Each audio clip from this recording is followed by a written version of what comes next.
So Runnymede it's a joint venture that we're working on, and the landowner they really liked that name. It's sentimental to them. There was a place that they lived in, and it was called Runnymede, and it's very sentimental. They hold a lot of respect, and there's a lot of love when they think about what that place did for them.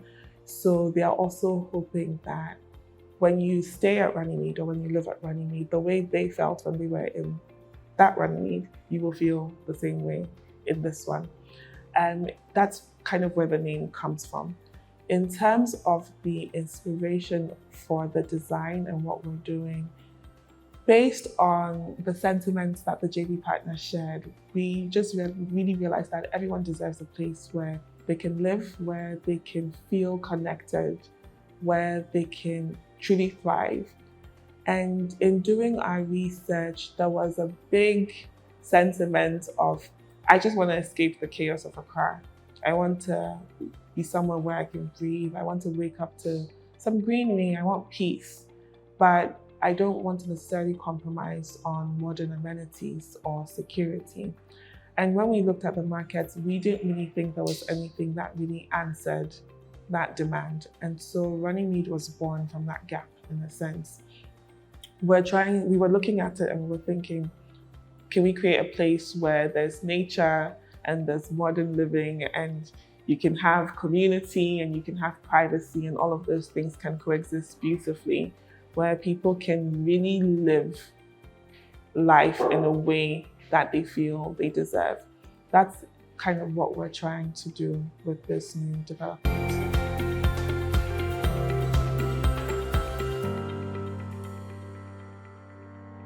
I'm not going to say if you're a retiree, you can't live in it or you can't own a property, an apartment in Runnymede. You can, because I'll give you an example, right? I've spoken to someone who is retired, but she doesn't necessarily want to live in Aburi full time because she's from Accra. Her family's in Accra, her kids are in Accra. And even though she's retired, she's still keeping active, she's doing projects. So in a way, she's kind of working.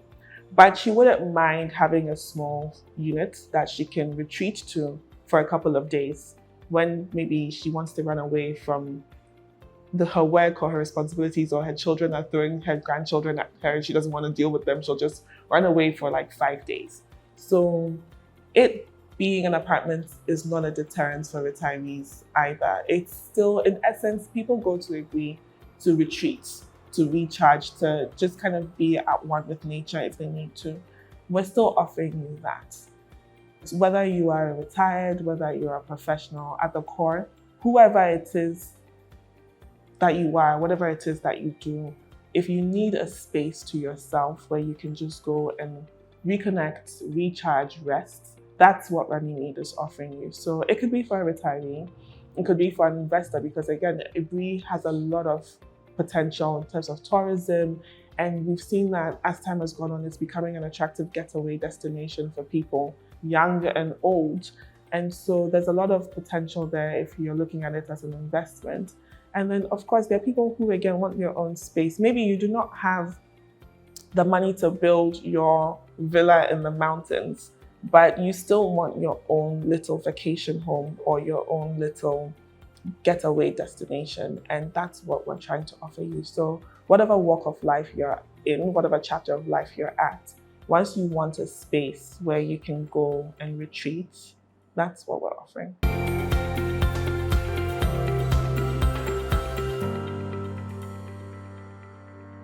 Like I talked about, the vision is to offer more than just a structure, and the partnerships, again, that's being done through the social sustainability aspect. So by partnering with local businesses, so this is tour providers, restaurants, local to Aburi and also to Accra.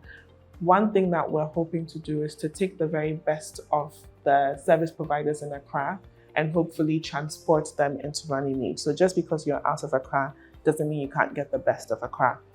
And then the second aspect of it is the partnerships in terms of things like emergency and medical support services. So partnering with medical suppliers. So we're trying to agree with WARA, who are the West African Rescue. So they have ambulances and even a medical helicopter ambulance as well. So in case of any emergencies, you don't have to worry about urgent care. We're also trying to have partnerships with some medical centers in Accra so that in case of an emergency, if you have to be quickly taken to somewhere, you already have a place where you don't have to worry about where you're going. They know who you are, what to expect. And so there are two ways in which we're trying to achieve the partnerships: the social sustainability aspect, and then in terms of the value-added services, medical services, wellness providers. Those are the two ways in which we're trying to create value beyond just the property itself.